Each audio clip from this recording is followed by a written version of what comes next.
ক্ষুধার জ্বালায় প্রতিদিন পানি ভর্তি কলস নিয়ে ছুটতে হয় ষাটোর্ধ্ব শাহানাকে।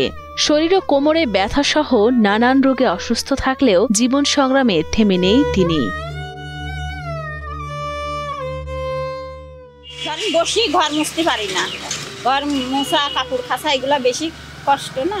পানির উপরে ওনার নির্ভরশীল জীবনযাপন। পানি দিয়ে ধরেন প্রতি বাসার থেকে 700, 800, 1000, 1200 পায় মাসিক। এখন কি করবে, উনি অসহায়, ওনার স্বামী নাই মনে হয়, আমি যতটুকু জানি, ছেলে পেলেরা দেখে না।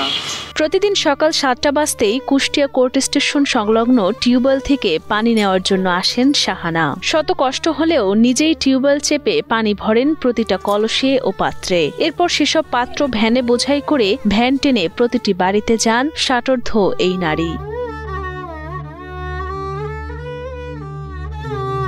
পায়ে মায়ে ব্যথা হয়ে গেল, অসুস্থ হয়ে 3 মাস একেবারে বিছানায় পড়েছিল। তখন তো আর বাসায় কাজ করিনি, পানি ভ্যান একটা হারা গেল, চুরি হয়ে গেল, এটি আবার 3000 টাকা দিয়ে কিনেছি। মায়ের সাথে ভ্যান ঠেলি নিয়ে যাতে যাতেই পড়ে যায়, 4 ডিসি লাই গেছে, অসুস্থ।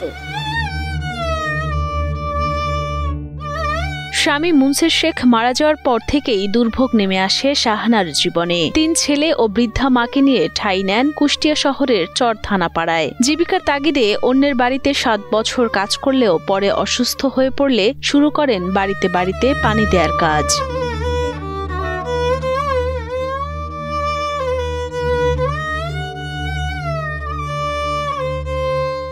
শহরের কোটপাড়া এলাকার গোশালা ও বারো শরীফ দরবার গলিতে পানির সংকট থাকায় এই পেশাকেই বেছে নেন তিনি। যা উপার্জন করেন তা দিয়েই কোনো রকমে চলছে তার সংসার। শাহানা জানান 3 ছেলের 1 ছেলে চলে গেছেন অন্যত্র এবং অন্য 2 ছেলে কোনো উপার্জন না করায় পুরো সংসারের দায়িত্ব শাহানার কাঁধেই। আমরা 4 জন মানুষ, 2 ছেলে, মা, আমি। 2500 টাকা দিয়ে একটা ঘর কিনেছি।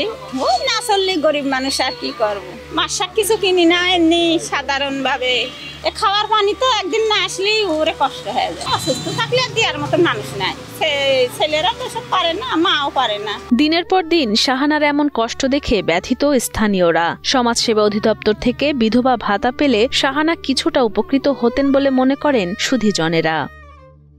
মহিলা বহুদিন দেখছি যে ভ্যানে করে পানি নিয়ে বেড়ায়, এমন তার জীবন যেমন মনে হতেই তার নির্বল মনে হয়। তার ছেলে মেয়ে আছে কি তাও আমি জানি না, কিন্তু বহুদিন থেকে আমি তাকে একভাবেই দেখে আসছি, পানি নিয়ে যায়, দিয়ে বেড়ায়।